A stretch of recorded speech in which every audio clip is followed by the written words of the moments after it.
بیان کرتا ہوں نا, دور نبوی میں خلا ہوا تھا. جمیلہ بنت ثابت انصاری رضی اللہ تعالی عنہا رسول اللہ صلی اللہ علیہ وسلم کے پاس آئیں. صحیح بخاری کی حدیث ہے. شادی ہوئی, پہلے اپنے میاں کو دیکھا نہیں تھا انہوں نے.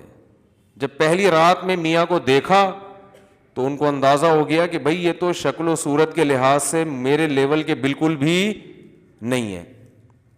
تو وہ نبی کے پاس آ گئیں فوراً کہ یا رسول اللہ, کہ میں ثابت الانصاری کے دین اور اخلاق پر مجھے کوئی اعتراض نہیں ہے, بہت نائس پرسن, بہت نیک آدمی, بہت نیک, بی من الجمال ما ترا, میں جس قدر خوبصورت ہوں آپ جانتے ہیں, لیکن ثابت الانصاری قد کے لحاظ سے چھوٹے, رنگ کے لحاظ سے انتہائی سیاہ, تو کسی بھی لحاظ سے ان میں اٹریکشن میرے لیے نہیں ہے. بالکل جوڑ کی شادی نہیں ہوئی ہے یہ, مجھے خلا چاہیے. مجھے کیا چاہیے؟ خلا. خلا کا مطلب شوہر سے طلاق. خلا کا مطلب وہ نہیں ہوتا جو آج کل عدالتوں نے بنا دیا ہے کہ اور عدالت خود سے کچھ دے دے. مطلب یہ ہے کہ شوہر سے اس شرط پہ طلاق چاہیے کہ مہر واپس کرنے کے لیے تیار ہوں. ایسی طلاق کو خلا کہا جاتا ہے. ہوتی وہ طلاق ہی ہے اور دیتا وہ شوہر ہی ہے, کیونکہ ڈیورس شوہر کے علاوہ کوئی بھی نہیں دے سکتا. جج صرف اپنی بیوی کو طلاق دے سکتا ہے, دوسروں کی بیویوں کو جج کو ڈیورس دینے کا رائٹ نہیں ہے. یہ عدالتوں میں بہت بڑا مسئلہ کھڑا ہوا ہے آج کل, اور اس کے خلاف آواز نہیں اٹھائی جا رہی. یہ بھی تو میں بار بار کہتا رہتا ہوں, یہ تو زنا کا پورا ایک اڈا بنا دیا عدالتوں نے. جو عورت جا رہی ہے خلا کی ڈگری پکڑائی, وہ کہیں اور شادی کر رہی ہے, حرام شادیاں ہو رہی ہیں, وہ نہیں ہو رہی شادی. تو کسی بھی مسلک میں اس کی اجازت نہیں ہے.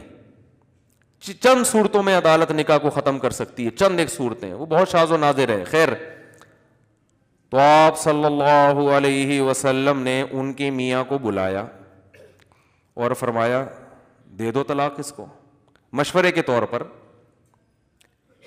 طلقها, ان کو کیا کرو, طلاق دے دو. کیونکہ آپ جانتے تھے کہ یہ چلو ایک غلطی ہو گئی نکاح کر کے, اب اس کو باقی رکھنا اس سے بڑی غلطی ہوگی, نہیں لڑتے رہیں گے تو چھوڑ دو اس کو. اس سے بھی پتہ چلتا ہے کہ ہمارے معاشرے میں جو طلاق کو بہت معیوب سمجھا جاتا ہے نا, طلاق معیوب ہے اتنی نہیں ہے جتنی سمجھا جاتا ہے. نہیں, یہ سر پٹول رہے ہیں تو چھوڑو یار, تمیز سے علیحدگی اختیار کر دو. اتنا زیادہ نہیں, ہندوؤں کی طرح نہیں ہے کہ آسمانوں پہ جوڑے بنتے ہیں تو وہ ایلفی سے چپک گئے ہیں. اب حقیقت ہے, یہ تو ہندو عیسائیوں کی باتیں ہیں جو گراؤنڈ ریئلٹی سے ہٹ کر ہوتی ہیں کہ جوڑے آسمانوں پہ بنتے ہیں, وہ بن گئے. جوڑے آسمانوں پہ بنتے ہیں, ٹوٹتے بھی آسمانوں پہ ہی ہیں. وہ ٹوٹنا بھی آسمان پہ ہی لکھا ہوا ہوتا ہے کہ یہ نہیں چلیں گے تو چلو بھائی تمیز سے الگ ہو جاؤ. ایسا نہ ہو جا کے بلا وجہ الگ ہو جائیں. یعنی ایک حد ہوتی ہے برداشت کی. کیا ہوتی ہے؟ ایک حد ہوتی ہے. میرے سامنے ایک دفعہ ایک میاں بیوی کا کیس آیا, تو وہ کیس میں یہ نوعیت تھی کہ بہت زیادہ ان کے پھڈے ہو رہے تھے نا. خیر, ہم نے سلو صفائی کرا دی. میرے ساتھ کوئی پینل بھی تھا علماء کا, تو ہمیں اندازہ ہوا کہ یہاں غلطی بیوی کی ہے, عورت کی غلطی ہے. وہ بہت شرارتیں کر رہی تھی. بعض دفعہ مرد کی غلطی ہوتی ہے, بعض دفعہ عورت کی. یہاں اس کیس میں عورت کی غلطی تھی, بہت شرارت کر رہی تھی. تو جب ان کا صلح ہوا نا, تو پھر صلح میں یہ طے ہوا کہ اب یہ جیسی بھی ہے, جس طرح بھی ہے, شوہر کو برداشت کرنا پڑے گا.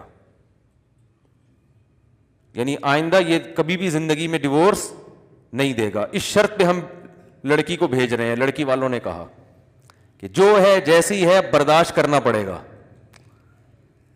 تو لڑکا لکھ کے دینے لگا, ہاں جو ہے جیسی ہے. میں نے کہا بھائی کیا مطلب جو ہے جیسی ہے, یہ کیا بات ہے؟ گھر جوڑنے کے لیے ایسی شرط لکھوا دینا کہ جو بعد میں افورڈ ہی نہ کر سکو. آپ بولو میں برداشت کروں گا جس حد تک برداشت کر سکا. بات بات پہ نہ ڈیورس کی دھمکی دوں گا, نہ کوئی اور ایسی.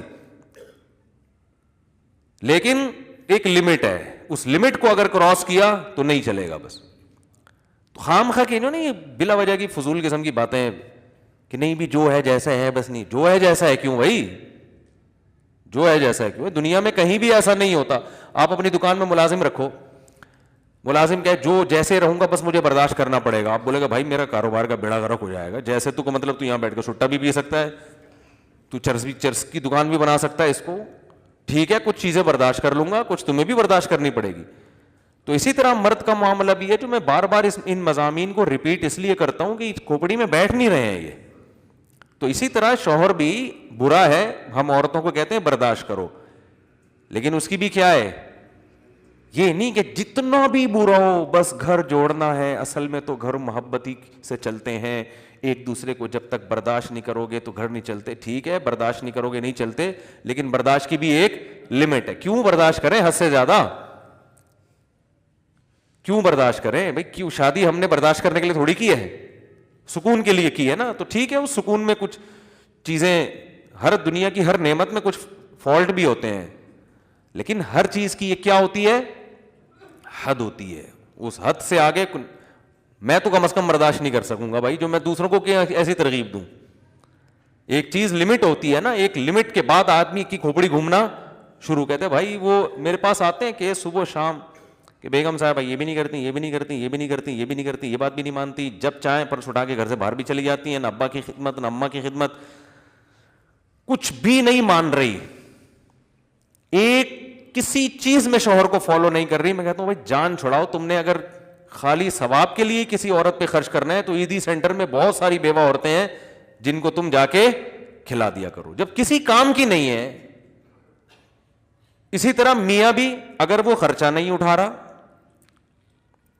گھر کا کرایہ بھی نہیں دے رہا, بچوں کے اسکول کی فیسیں بھی نہیں دے رہا, علاج معالجے کے پیسے بھی نہیں دے رہا, میاں فوراً سے پہلے بدل لو بھائی.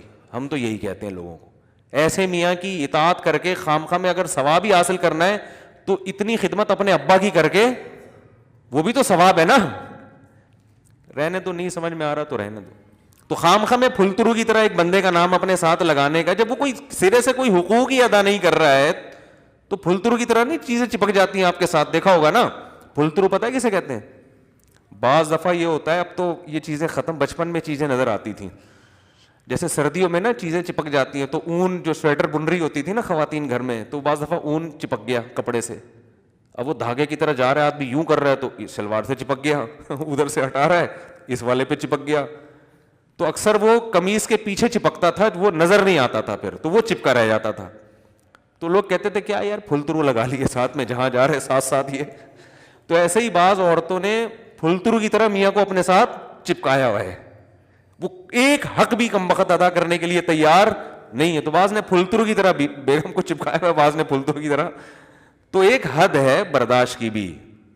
اس کے بعد پھر قرآن کیا کہتا ہے؟ تمیز سے علیحدگی. تو مجھے ڈر یہ لگتا ہے ایسی باتوں سے خامخواہ کی علیحدگیاں نہ شروع ہو جائیں, یہ بھی بہت ڈر لگ رہا ہوتا ہے. سائڈ افیکٹ بھی بہت ہوتے ہیں اس طرح برملا بات کرنے کے. لوگ بلا وجہ زندگی گزار رہے ہوتے ہیں, برداشت کر کے خامخواہ علیحدگی نہ ہو جائیں.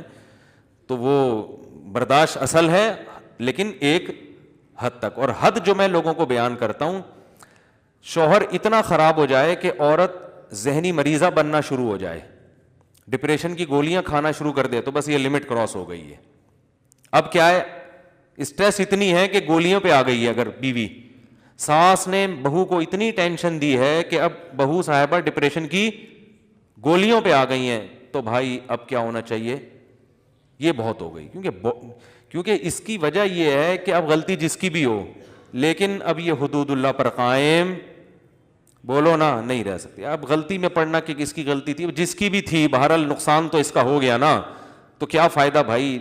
میاں کو سمجھانا چاہیے جان چھوڑاؤ, چھوڑ دو اس کو, بشرطے کہ عورت راضی ہو. راضی نہیں ہے تو پھر تو وہ اور سے زیادہ بڑی ٹینشن. دو گولیاں کھا رہی ہے, پتہ چلا طلاق کے بعد 4 گولیاں کھا رہی ہے بیٹھ کے. تو مرد اگر اتنا خراب ہے نا کہ عورت اسٹریس میں آ گئی, ڈپریشن میں آ گئی ہے, تو پھر میری رائے یہ ہے کہ صحت پہلے ہے میاں. کیونکہ تھوڑے دن میں یہ پاگل جب ایک دفعہ اسٹریس اور ڈپریشن کی گولیوں پہ آ جائے نا, اور اصل حل نہ کیا جائے اس اسٹریس کا, تو پھر یہ گولیوں کی تعداد بڑھتی ہی ہے, کم نہیں ہوتی, اور پھر یہ پاگل ہی ہو کے مرے گی بیچاری. حقیقت بتا رہا ہوں میں, یہ پھر پاگل ہونے کے علاوہ اس کا کوئی انجام نہیں ہے. تو پاگل ہونے سے پہلے الگ کر دیا جائے, یہ زیادہ بہتر ہے. آدمی ڈپریشن میں نہیں آتا, آدمی اگر ڈپریشن میں نہیں آتا, وہ اس کی وجہ یہ ہے کہ وہ جو اگر بیوی الٹی سیدھی بھی مل جائے نا, وہ گھر سے باہر نکل جاتا ہے, بھاگ جاتا ہے وہ گھر سے. وہ بیچاری کہاں بھاگ کے جائے گی نا, پھر وہ جا کے دوستوں میں نکال دیتا ہے. بہت سارے آپشن. مرد اتنی جلدی گھریلو حالات کی وجہ سے ڈپریشن میں نہیں آتا. سمجھ رہے ہو؟ تو اس کے اصول کچھ اور ہیں. ٹھیک ہے. تو خیر بات کہاں سے کہاں چلی گئی. جو میں اصل عرض کر رہا تھا کہ حضرت ثابت رضی اللہ تعالی عنہ کی زوجہ آئیں, یا رسول اللہ میرا ان کے ساتھ گزارا بالکل بھی نہیں ہو سکتا, میں انتہائی خوبصورت عورت ہوں اور یہ انتہائی شکل و صورت کے لحاظ سے کم ہے. لیکن ان کے الفاظ کیا تھے کہ مجھے ان کی دینداری اور ان کے اخلاق پر کوئی اعتراض نہیں ہے. تو نبی نے ان کو کہا کہ دے دو طلاق, انہوں نے دے دی. عقل مند تھے, جانتے تھے کہ گزارا نہیں ہو سکتا تو خام خام ایسے گھر کو زبردستی گھسیٹنے کا کیا فائدہ. ورنہ مرد ظالم بھی ہوتے ہیں, لٹکا دیتے ہیں, نہیں بھائی بس جیسا تیسا ہے, تو اس میں فائدہ نہیں ہے پھر.